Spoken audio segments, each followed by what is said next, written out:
Não assiste esse vídeo, não assiste. Eu sou o Yuri Correia e esse é o Célico, o canal que não era pra existir, mas já que existe, hoje nós vamos falar sobre Capitã Marvel. Se tiver um texto postado aqui embaixo, linkado aqui embaixo, eu aconselho que vocês leiam o texto. Porém, se não tiver, porque eu ainda não tive tempo de escrever, então, daí nesse caso, vamos nessa. 10 anos.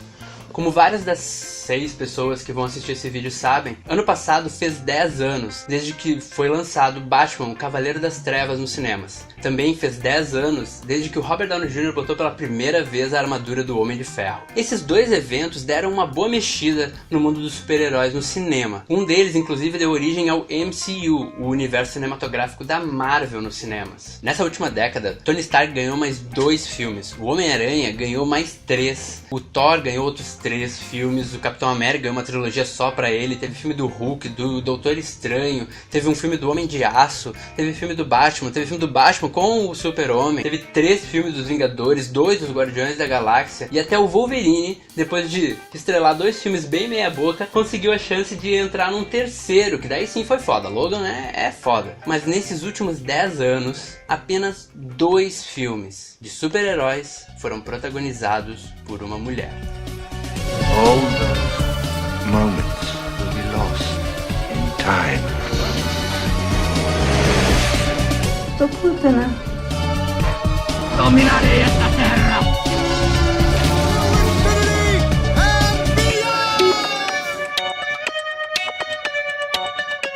Ah, mas então Capitã Marvel é o maior ato feminista do cinema, é pura representatividade e acabou o machismo. Não, assim como Pantera Negra, que não veio para resolver todos os problemas de representatividade da comunidade negra na grande mídia. Mas olha só, Capitã Marvel, no resultado final, é um passo promissor. Não é um filme que veio para resolver todos os problemas da falta de representatividade feminina no cinema. Mas é melhor um Mulher Maravilha e um Capitã Marvel com alguns probleminhas aqui e ali do que mais um filme de um Whatever Man. Esse é o 21º filme da Marvel nos cinemas. Nesse aqui a gente finalmente conhece a Carol Danvers, que é vivida pela Brie Larson.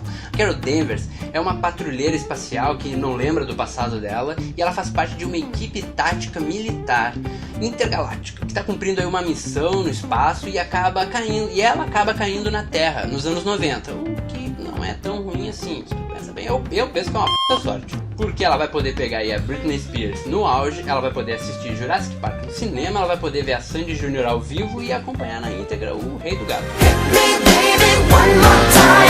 Mas ao invés de fazer todas essas coisas bem mais divertidas, a Carol Danvers decide se juntar aí com o Nick Fury numa versão bem mais jovem que a gente conhece dos outros filmes da Marvel. Tudo isso para tentar combater uma invasão alienígena dos Skrulls. Os Skrulls são uma raça de aliens que tem todos eles o poder tipo da mística dos X-Men. Eles conseguem se transformar em outras pessoas. A escolha da Brie Larson para viver a Capitã Marvel, para mim, ela é um pouco engraçada, porque a primeira lembrança que eu tenho da atriz é no seriado United States of Tara, que era com a Toni Collette, que ela tinha várias personalidades. E a Brie Larson, na série, fazia a filha dela, adolescente, que inventava uma personagem, a Princesa Valhalla, que era uma super-heroína ela se vestia toda de guerreira viking e era uma super-heroína que ela encarnava em vídeos na internet. Que era inclusive inspirado a menina se inspirava em ilustrações de uma artista que na série era vivida pela Viola Davis. Na época em que a Brie Larson, nem a Brie Larson e nem a Viola Davis eram personalidades muito conhecidas. Então é curioso ver agora ela finalmente encarnando uma super-heroína pra valer. Mas o que acontece? A Carol Danvers, da Brie Larson, ela é dura, ela tem uma postura de militar e até pela natureza dos poderes dela, ela tá sempre com os punhos fechados, aquela postura de ataque sempre.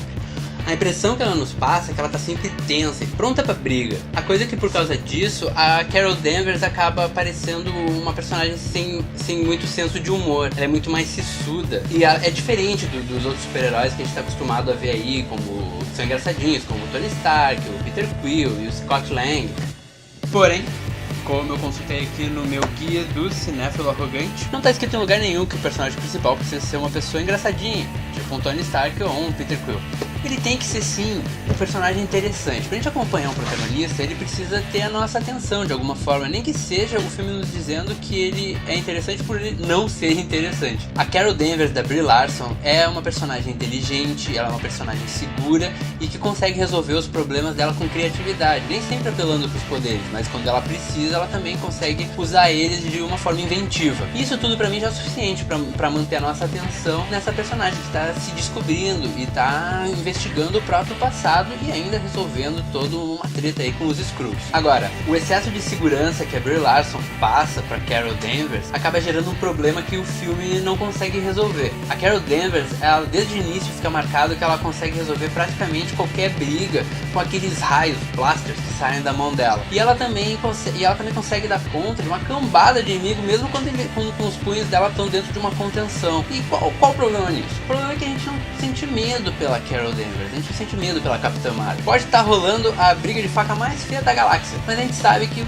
todo mundo fica bem. E isso acaba tirando um pouco do peso e da urgência que o espectador até queria que o filme passasse. Essa tensão é boa pra prender a gente e ganhar a nossa torcida em relação à heroína. Mas daí, junto com toda essa autoridade que a Capitã Marvel nos passa, vem aí o Nick Fury mais jovem pra fazer um contraponto. Ao contrário do que faz a Brie Larson com a Capitã Marvel, o Samuel L. Jackson cria um Nick Fury que ainda tá aprendendo a ser aquele cara durão e badass que a gente conheceu nos outros filmes da Marvel. O Nick Fury aqui, o Samuel L. Jackson, a persona dele, já passa pra gente aquela inteligência, a competência do personagem, do agente, né? Que consegue resolver desde os menores problemas até esquemas mais complexos com facilidade, com segurança, como quem faz aquilo tomando café da manhã. Mas ele apresenta aqui alguns lapsos mais bobinhos, uns lances aí mais descontraídos e até é surpreendido, coisa que a gente não estava acostumado a ver o Nick Fury ser, né? Ser surpreendido. E isso denota de que ele ainda está em formação, ainda está sendo construído a maturidade do personagem que a gente vai conhecer com aquela segurança, com aquele jeito que ele fala, que sempre passa uma autoridade muito pesada. Mas enquanto a Brie Larson e o Samuel L. Jackson têm mais tempo de tela para desenvolver os personagens deles, outros atores do porte do Jude Law e da Annette Bening não ganham tanto espaço de tela, mas fazem boas pontas. Quem chama atenção pra mim é o Ben Mendelsohn. Se você não conhece o Ben Mendelsohn, se você olha pra cara dele, você já deve ter visto ele aí. Ele tá se especializando em fazer vilão de filme blockbuster ultimamente. Se você quer ver o Ben Mendelsohn fazendo um personagem que não é desse tipo, nem nesse tipo de filme, eu recomendo aí que vocês assistam O Homem da Máfia, que inclusive tem o Brad Pitt no elenco. Mas aqui o Ben Mendelsohn, ele interpreta então um alienígena Skrull, que é o vilão do filme, e ele faz isso com bom humor. Ele faz isso com tranquilidade, com segurança. É divertido acompanhar ele em tela como vilão, porque ele passa uma segurança junto com os poderes dele, ele tem um senso de humor, uma casualidade até com o jeito que ele comenta os dons dele, a arte de se transformar em outras pessoas. Isso acaba passando aí uma sagacidade que é bem-vinda ao vilão. É claro que o filme acaba desperdiçando isso um pouco depois, justamente por aquilo que eu tava falando antes. Como o filme define que a Capitã Marvel é muito poderosa, a postura ameaçadora que o Ben Mendelsohn confere pro vilão acaba sendo desperdiçada, porque ela não nos passa atenção. A gente sabe que a Capitã Marvel vai conseguir se livrar de praticamente qualquer problema que vai aparecer na frente dela. Então é outra coisa que deixa o filme divertido, mas que não oferece uma atenção, uma profundidade. Sem esse medo que a gente deveria ter em relação aos heróis, sem essa tensão que a gente até queria experimentar, especialmente envolvendo uma trama envolvendo investigação e uma conspiração, acaba que o Capitã Marvel pode parecer, como é que eu vou dizer, um filme assim um pouco sem alma. É um filme divertido? É carismático? Com certeza, mas a direção ali ela parece um pouco enlatada demais. O que salva isso é a estrutura do filme, mas eu já chego lá. Primeiro, o atrativo dos filmes da Marvel de super-heróis, é claro, são as cenas de ação. E as cenas de ação aqui não chegam a ser uma bagunça, né? Não é um Transformers lá, aqueles desastres do Michael Bay, que você não consegue entender o que está acontecendo. Uma cena de ação é muito parecida com uma cena de dança num filme musical. Ela é muito mais divertida quando a direção te deixa ver toda a coreografia sem muitos cortes. É claro que às vezes os cortes formam a própria coreografia, como acontece em Mad Max, Estrada da Fúria. Acontece que nem sempre dá tempo de coreografar uma boa cena de ação, e é por isso que às vezes os filmes investem em vários cortes, porque eles sabem que se mostrarem toda a cena de luta, vai parecer que ela é bem ruim.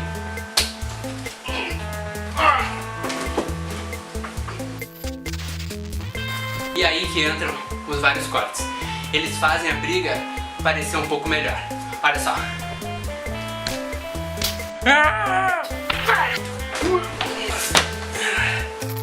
E é isso que Capitã Marvel faz várias vezes nas suas cenas de ação.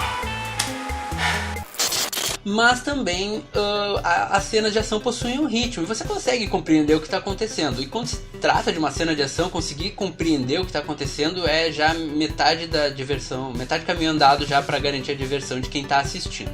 Além disso, é claro que os efeitos visuais estão no ponto, mas é o mínimo que se espera depois de 10 anos de universo Marvel e de 150 milhões de dólares de investimento, é o mínimo que você espera. Quando eu vou no cinema e pago a meia entrada, que já é cara pra caralho, o mínimo que eu espero é ver um boneco digital da Brie Larson muito bem feito. Mas além, é claro, desses méritos técnicos que nós esperamos que sejam bem competentes, a estrutura do filme é muito interessante, porque ela não nos é contada de forma linear. Quando a gente conhece a Carol Danvers, ela já tem os poderes dela, ela já vive num planeta distante e ela já domina os poderes dela, ela já sabe usar eles muito bem. O passado dela e como ela foi adquirindo esses poderes e aprendendo é que nos é contado aos poucos, através de flashbacks e flashes que ela tem do passado dela. Assim a gente não precisa acompanhar aquela estrutura velha do herói conseguindo seus poderes, descobrindo como usar eles, o vilão que vai surgindo, o problema que vai surgindo junto, aquela luta no centro da cidade, essas coisas todas não são poupadas. Então isso dá um tom de frescor pro filme. Lembrou inclusive bastante o Batman Begins, que é contado também fora da estrutura linear. Claro que eu acho que o Batman Begins faz isso muito melhor do que Capitã Marvel. Mas é engraçado que eles conversam inclusive na mensagem sobre aprender a se levantar. Um amigo meu me lembrou isso quando a gente estava assistindo na pré-estreia o filme. I'm Batman. Mas então é isso, para burlar um pouco dos clichês, o filme aposta nessa estrutura que praticamente nos joga aí na trama em média res. O que quer dizer em média res? É um termo que quer dizer no meio das coisas. Que é quando você começa a assistir uma cena, um filme, alguma coisa que já está acontecendo, já está desenrolando, você precisa entender o que está acontecendo já a partir do que você está observando. Se você tem uma dúvida do que é em média res, assistam Star Wars. Todos os filmes de Star Wars começam em média res, com uma cena que vai ser jogada no meio de uma cena de ação. De forma geral é isso que Capitã Marvel faz, a gente joga numa trama que já está desenrolando. E isso prende a atenção do espectador e até faz ele esquecer de certos clichês, piadinhas aí que são mais bobinhas, que vão aparecendo no meio do caminho do filme, e a gente vai ignorando porque a estrutura do filme vai nos chamando mais atenção. Além disso, Capitã Marvel me surpreendeu porque ela me ofereceu um ponto de vista que me surpreendeu num filme que poderia facilmente ser um panfleto de alistamento, I Want You, afinal tem uma protagonista que é militar da aeronáutica. Ele, ao contrário disso, ele faz uma crítica bastante consistente às políticas externas dos Estados Unidos, aquelas todas que a gente já conhece, que são bem adequadas inclusive à época em que o filme se passa, nos anos 90, principalmente dos anos 90 pra cá, né? Tem ali um grupo de seres no filme que querem algum recurso que está em outro lugar, dentro de uma outra nação, e usam ali a ameaça terrorista como desculpa para invadir e bombardear esses outros lugares. E até a vestimenta desse grupo, ela denuncia bastante essa alusão ao exército americano. As roupas, né, as armaduras deles em tons de verde remetem aí às fardas do exército dos Estados Unidos. Assim, é uma crítica que não ganha grandes aprofundamentos, ela é quase mais uma alusão, assim, que é feita durante o filme, e não é com certeza o foco da trama. Mas assim, dentro dessa vibe de representatividade, de importância política, é muito relevante sim que um filme blockbuster de super-heróis seja tangenciado aí por esses assuntos, por esses temas, especialmente agora com Trump no governo, com Bolsonaro no Brasil. São coisas que a gente precisam estar sendo levantadas, mesmo que tangencialmente, em filmes de super-herói, que são filmes que vão alcançar um grande público. Ah, mas a roupa da Capitã Marvel, ela tem as cores da bandeira dos Estados Unidos, né? Ela é vermelha e azul, o uniforme dela. Ah, é verdade. Mas quando isso é definido dentro do filme, tem mais a ver com o fator super-herói, e daí as cores conversam mais com o colorido dos outros uniformes, dos outros heróis do universo da Marvel, do que com o fator patriotismo e ufanismo. Agora, o que isso nos diz na questão da representatividade? Capitã Marvel não é nem sequer um filme perfeito. Com certeza, ele não é perfeito como um estandarte da representatividade feminina no cinema. O personagem principal do filme é sim uma mulher? É, mas é uma mulher loira, branca, estadunidense e militar ainda por cima. Ou seja, tem vários atenuantes aí que tornam o Capitão Marvel um filme mais, um produto mais palatável para aquele público mais conservador. Ou seja, tá longe de ser o ideal. O ideal seria que se a gente tivesse como representatividade um filme de super-herói desse orçamento, dessa escala, estrelado por uma mulher negra, oriental, indígena, vivido por uma atriz que fosse negra, originária ou oriental, e que resolvesse as coisas na base da diplomacia. Mas aí que tá. Para chegar nesse patamar de representatividade, para chegar nesse nível de desconstrução do padrão de beleza da mulher magra, branca, guerreira e militar, né, é preciso dar o primeiro passo.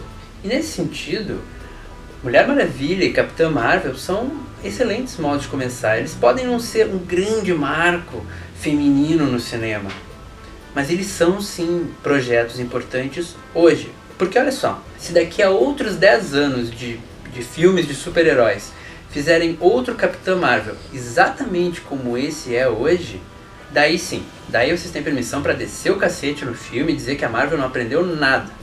Porque em 1968, quando a Carol Danvers apareceu pela primeira vez nos quadrinhos, ela era namorada do Capitão Marvel. Sim, o personagem era um homem, e ela não era nada mais do que o par romântico dele. E hoje ela tá aí, protagonista do próprio filme, que custou mais de 150 milhões de dólares. Até em relação à Mulher Maravilha, por exemplo, a Mulher Maravilha, ela tinha toda a questão de ter os seus ideais, de ter um conflito que ela precisava resolver em relação à sociedade dela, mas ela também tinha muitas das motivações dela ligadas ao Steve Trevor, que era o par romântico dela. Mas é um fardo que a Capitã Marvel já não carrega. Se você conhece a história e os personagens que acompanham a Capitã Marvel aí nos quadrinhos, você vai ver que o filme já deixou uma sementinha ali plantada para, quem sabe, aí colher no futuro essa representatividade ideal de que a gente está falando. Eu vou tentar aí escrever sobre o Capitão Marvel com maiores detalhes. Como eu disse, eu prefiro escrever do que gravar vídeos, mas já que esse está gravado, obrigado por ter assistido até aqui. Eu acho que se você está assistindo, você é um super-herói só por ter me aguentado falando esse tempo todo.